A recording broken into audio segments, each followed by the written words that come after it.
हम सब ने कभी ना कभी झूठ का सहारा अवश्य लिया है और ये उचित भी है। यदि उस झूठ से किसी को हानि ना पहुंची हो अपितु खुशी प्राप्त हुई हो।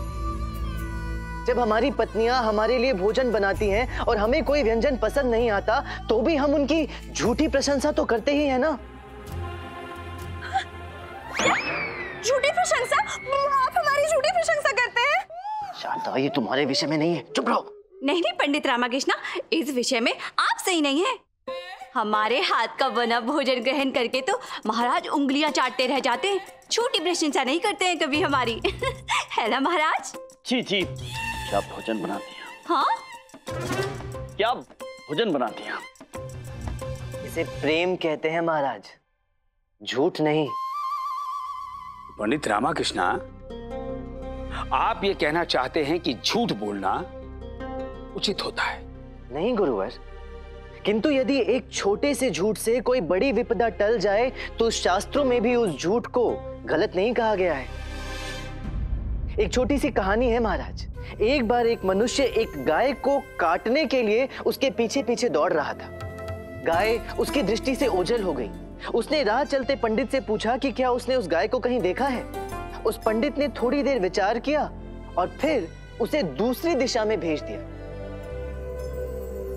अब आप सब मुझे बताएं, क्या उस पंडित को असत्य बोलने के लिए दंड मिलना चाहिए? हाँ पंडित रामाकृष्णा, ये सत्य कहा आपने। गौ हत्या से बचाने से बड़ा पुण्य का कार्य और कोई हो ही नहीं सकता महाराज। अर्थात झूठ बोलकर उस पंडित ने कोई पाप नहीं किया, इसलिए उसे दंड नहीं मिलना चाहिए।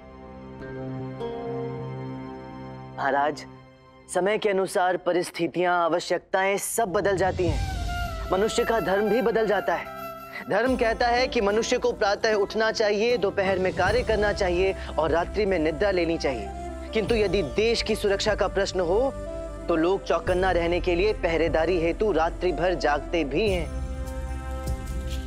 महाराज, आवश्यकता पड़ने पर तो गधे को भी सम्मान देना पड़ता है। जैसे कि श्री कृष्ण के पिता वासुदेव ने उस गधे के पैर पकड़ लिए थे जो रेक रहा था, ताकि दुराचारी कंस के सैनिक जाग ना जाएं। जब वासुदेव श्री कृष्ण की सुरक्षा हेतु नंदा नदी के पार उन्हें ले जा रहे थे। सत्य वचन महाराज। धर्म के लिए किया गया कोई भी कार्य और धर्म के लिए बोला गया झूठ पाप नहीं होता है। परंतु हाँ, यदि कोई व्यक्ति अपने स्वार्थ के लिए झूठ बोलता है तो उसे दंड अवश्य मिलना चाहिए। सत्य कथन है आपका गुरुवर। पंडित रामकृष्णा, मानना पड़ेगा आपको और आपकी चतुराई को।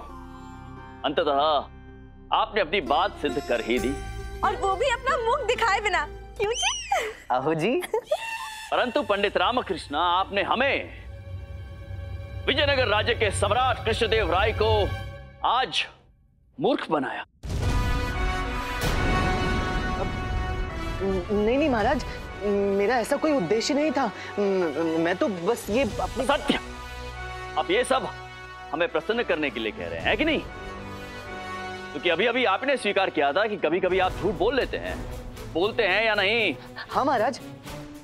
नहीं नहीं महाराज, मतलब हम इस बार मैं सत्य कह रहा हूँ महाराज।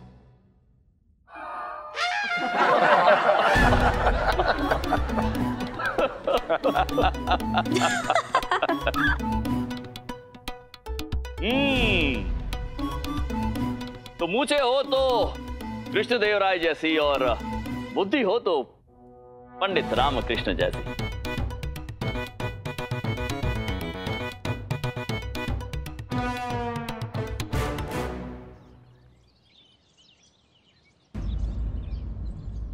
महामंत्री जी, आप जो कह रहे हैं उसमें आपको कितनी सत्यता प्रतीत हो रही है?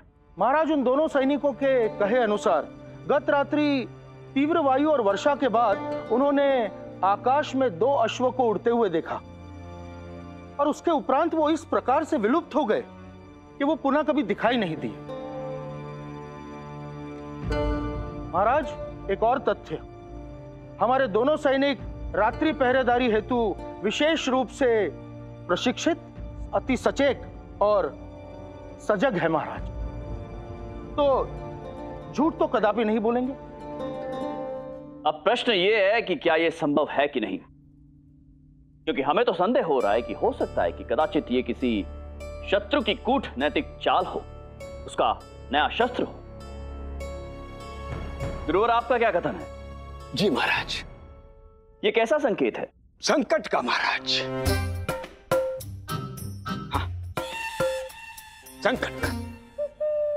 परंतु आप चिंतित मत होइए महाराज। इन चमत्कारी संकेतों की सत्यता को परखने के लिए हमारे पास दो उपाय हैं। प्रथम उपाय, हम अपनी साधना से इन अश्वों की ग्रह दशा को ज्ञात कर विजयनगर में उतरने से पूर्व ही इन्हें आकाश में ही भस्म कर देंगे। हाँ, ये जो अश्व हैं काले वर्ण के हैं, तो काली रात्रि में ही इन्हें भस्म करेंगे।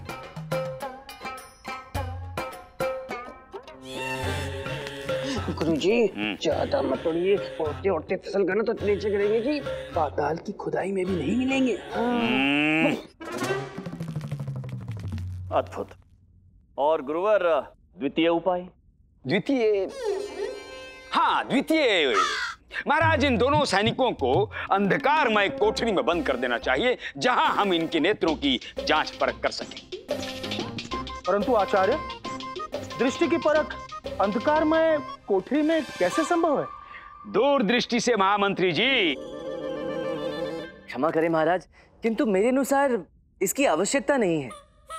वो कदाचित वर्षा के उपरांत वाले काले बादल होंगे, जिनका आकार अश्वों के रूप के समान होगा। इसमें चिंता की कोई बात नहीं है। हाँ महाराज, कभी कभी मध्य रात्रि में हम लघुशंका हेतु जागते हैं। प्रायः आकाश में रहस्यमय वस्तु दिखाई पड़ती है, और उसके उपरांत मंत्री महोदय, मेरी लघुशंका तो समाप्त हो जाती है, परंतु अन्य शंकाएं आरंभ हो जाती हैं। यदि ऐसा हो तो आप हमारे पास आ जाइएगा कोतवाल, हम आपकी समस्त शंकाओं को दूर कर देंगे। और महाराज, ये पंडित रामकृष्णा विषय की गहराई को नहीं समझ रहे हैं, अज्ञानवशी से ही कर्तव्यनिष्ठ सैनिकों की कुशलता का उपहास कर रहे हैं पंडित रामकृष्ण। नहीं गुरुवर, मैं कोई उपहास नहीं कर रहा, मैं तो केवल सत्य कह रहा हूँ। और वो ये है कि अश्व आकाश में ना तो उड़ सकते हैं, ना ही तैर सकते हैं, वो तो मात्र चल सकते हैं। परंतु दौड़ तो सकते हैं ना पंडित रामकृष्ण।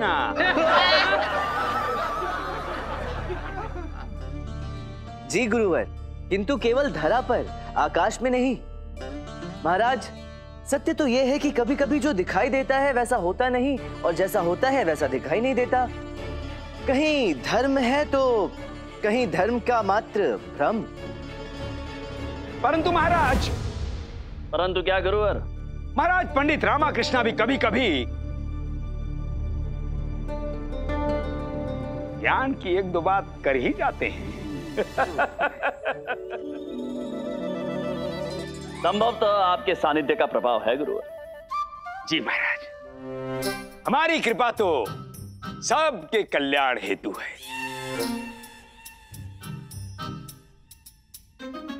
अद्भुत। पंडित रामकृष्ण। जी महाराज। हम आपके कथन से सहमत हैं। मंत्रीवर। महाराज। उन सैनिकों को संदेश भेजा जाए कि उन्हें भयभीत होने की कोई आवश्यकता नहीं। जो आज्ञा महाराज। महाराज, वैसे आज राज दरबार के सभी कार्य संपन्न हो चुके हैं, केवल एक ही शेष है। सौदामिनी देवी का नृत्य।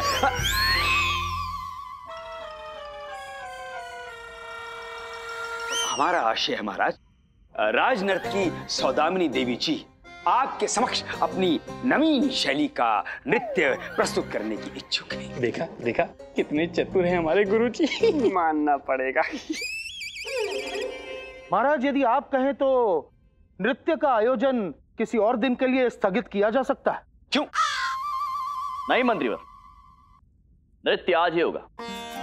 हम भी कला प्रेमी हैं, तो किसी कलाकार का, उसकी कला का आदर करना, सत्कार करना एक राजा का कर्तव्य होता है। सत्य महाराज, सत्य वचन। महामंत्री जी, नृत्य आरंभ किया जाए। जी। महामंत्री जी, राजनर्तकी सौदामिनी को आमंत्रित किया जाए। जो आज्ञा महाराज।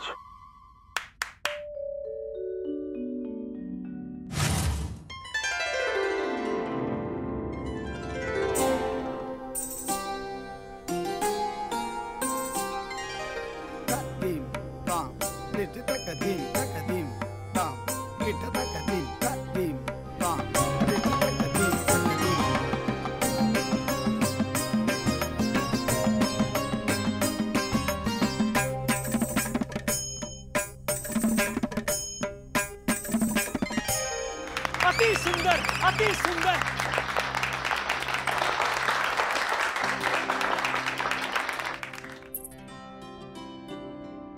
अद्भुत सौदामिनी देवी, अद्भुत। नृत्य कला में आप पारंगत हैं। आज का आपका ये प्रदर्शन देखकर हम अत्यंत प्रसन्न भी हुए और प्रभावित भी हुए। महाराज, सौंदर्य तो देखने वाले की आंखों में होता है, वैसे ही कला का स्तर प्रशंसा करने वाले के शब्दों में होता है। सुंदरता और सौदामिनी दोनों एक ही राशि के शब्द हैं। सौदामिनी देवी, आपकी अद्वितीय कला को समर्पित एक छोटी सी भेंट स्वीकार करें।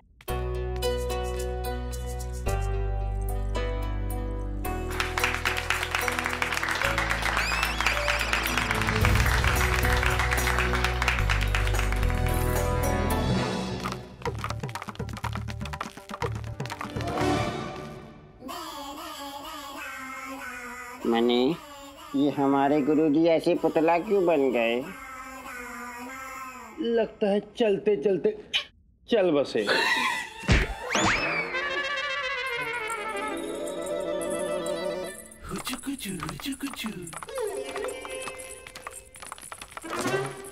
वाह वाह वाह, क्या नृत्य था। गोलू गोलू गोलू गोलू नाट्यम है? ये क्या है? नृत्य शैली का नाम था गोलू गोलू गोलू गोलू नाट्यम। अच्छा, गोलू गोलू गोलू गोलू नाट्यम था। अति उत्तम। परंतु सौदामिनी देवी जी, आप तो वहाँ पे गोलू गोलू गोलू गोलू नाट्यम कर रही थी, किंतु हमारे गुरुजी उचक उचक के वानर नाट्यम कर रहे थे। पिछले जन्म में हमारे गुरुजी वानर थे ना, इसलिए। जाओ उधर।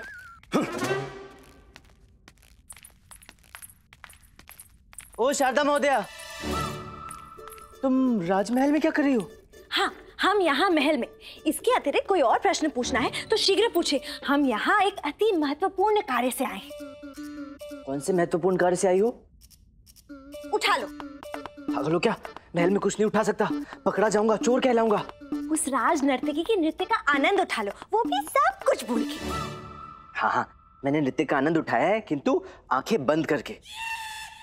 आंखें बंद करके? एक कार्य ठीक से नहीं होता आपसे। उपहास करने से समय बचे तो स्मरण रहे, महाराज और उनकी दोनों महारानियों को हमारे आवास पर भोजन के लिए आमंत्रित करना है। क्या अद्भुत नृत्य था। सौदामिनी, एक कार्य करते हैं, आपके निवास पर चलते हैं, वहाँ बैठेंगे, वार्ता करेंगे। आप हमें देखना, हम आपको देखेंगे, एकांत होगा। और नहीं, आज हम कुछ अच्छा देखना चाहते हैं। है? अच्छा देखना चाहते? मतलब आज हमें कुछ जरूरी कार्य है। कार्य से किसी का क्या होता है? आज हम आपको पाप और पुण्य का ज्ञान देने के लिए व्याकुल हैं। इसे ग्रहण करने से जो दूरियां हैं वो समाप्त हो जाती हैं। समीप आ जाओ। नहीं, दूर से। दूर से? दूर क्या? दूर से आई है मासी, दूर गांव से। मौसी आ गई? ओहो, ये मौसी आ गई। क्यों आ गई? कैसे आ गई? कहां से आ गई? गांव में अपने घर से। घर से तो आई, हम कौन सा कह रहे हैं कि गुफा से आई, पर क्यों आई हैं? मुझसे मिलने। वो मुझे बहुत प्रेम करती है और आज हमें उन्हें विजयनगर के रमणीय स्थल दिखाने हैं। हाँ सौदामिनी, हम तो रमणीय संगम की आस में थे और तुम अपनी मौसी के साथ रमणीय स्थल। जाइए, हम अपने हृदय पर पत्थर रख लेंगे। जाइए। हाँ, जाते हैं।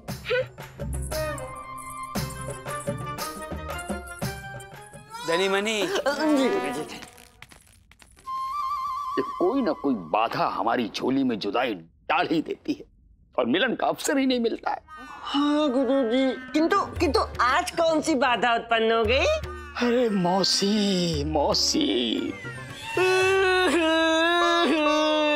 हमारे गुरुजी की प्रिय मौसी का स्वर्गवास हो गया। भगवान उनकी आत्मा को शांति वरदान करना। चुप मूर्खो, पापियों, हमारा कोई नहीं मरा है। सौदामिनी की मौसी आन मरी है। हमारे और सौदामिनी के बीच में दीवार बनकर। अब चलो। जी गुरुजी चलिए।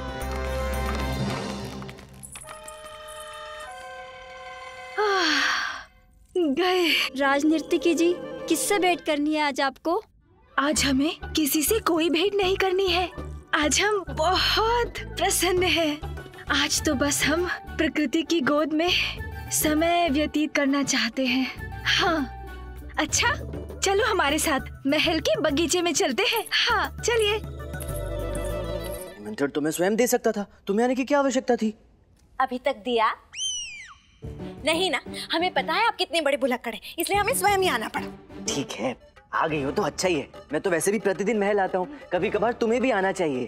किंतु निमंत्रण देने का अवसर क्या है? हमारे संग हमारे आवास पर एक महाशय रहते हैं। उनका कथन है कि अवसर की राह तो मूर्ख देखते हैं, हर क्षण एक अवसर है। कब कहा था मैंने? तिथि और समय स्मरण होते आपको अवगत करा दिया जाएगा। अभी विलंब हो रहा है, चलिए हमारे साथ महारानी चिन्ना देवी को निमंत्रण दे देते हैं। चलिए ना। चलो। महारानी चिन्ना देवी, हम अत्यंत प्रसन्न हैं कि आपने विवाह का आमंत्रण स्वीकार किया है। अब आप कृपया हमारी अर्थात महाराज कृष्णदेव राय की विनती एवं हमारी क्षमा भी स्वीकार कर लें। हम इस विवाह में नहीं आ पाएंगे महारानी जी। हम आगे करेंगे क्या? हम वहां पर सभी से अपरिचित हैं। अपरिचित? महाराज, वहाँ हमारा ननिहाल भी है। आप रमन्ना से तो भली भांति परिचित हैं। आप भूल गए? रमन्ना? अब जिस व्यक्ति से हमारी भेंट ना हुई हो उन्हें हम भूल कैसे सकते हैं? महाराज, हमने उन्हें वचन दिया है कि हम रमन्ना के विवाह पर उपस्थित होंगे। हम आपको वहाँ लेकर जाएंगे बस। हम आपको रमन्ना के और अपने रिश्ते के बारे में कुछ बताएं? जी बताइए। आप उन्हें तो जानते हैं ना, सूर्यमंडू को? सूर्यमंडू? जी, जिनका पेड़ से गिरकर स्वर्गवास हो गया। अच्छा। हाँ महाराज, आप उनको जानते हैं? और ब्रह्मानंदम की पत्नी सावित्री? सावित्री? जी महाराज, जिनका कुएं में गिरकर स्वर्गवास हो गया। कुएं में गिरने से? जी महाराज, आपको मालूम है उनका एक भाई था, मुंह बोला वेंकटैया। वेंकटैया? जी महाराज, उनका एक जुड़वा भाई भी था, ताताथैया। ताताथैया? ये नाम है? जी महाराज। महाराज, वो छत पर कपड़े सुखाने गया था, परंतु कपड़े गिरने से उसकी मृत्यु हो गई। महारानी चिन्ना देवी, कपड़े गिरने से भला किसकी मृत्यु हो सकती? महाराज, वो कपड़े सहित छत से नीचे गिर गया था ना। ओह। अब उनकी जो पत्नी थी सुनंदा। सुनंदा? अब उनका कहां से गिर के देहांत? शिव शिव बोलिए महाराज, वो तो जीवित हैं। जीवित है? उनके नाना जो स्नान करने गुसल खाने में गए, पैर फिसला और मृत्यु को प्राप्त हो गए। उनका भी स्वर्गवास हो गया।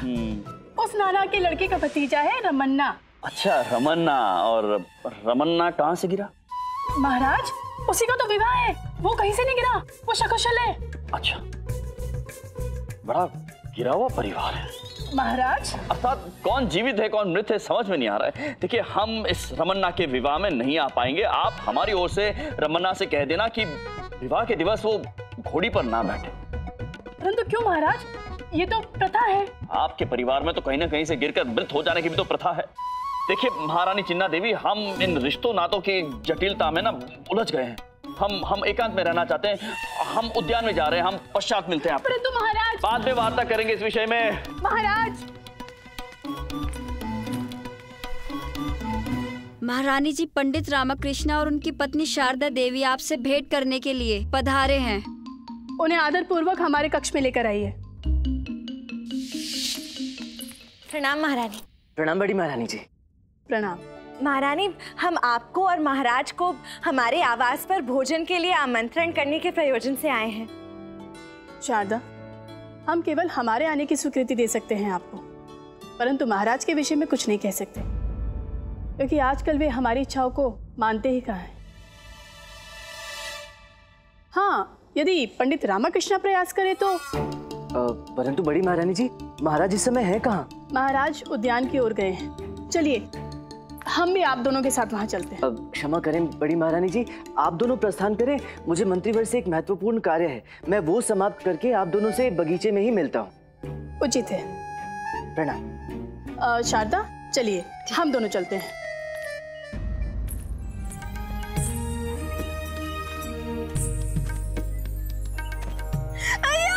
हमारी आंखों में आघात हुआ है, कोई हमारी सहायता कीजिए, हमारी सहायता कीजिए। सौदामिनी देवी, हमारी आंखों में आघात हुआ है, कुछ हो गया है महाराज। शांत हो जाइए आप एक काम कीजिए, हमें देखने दीजिए।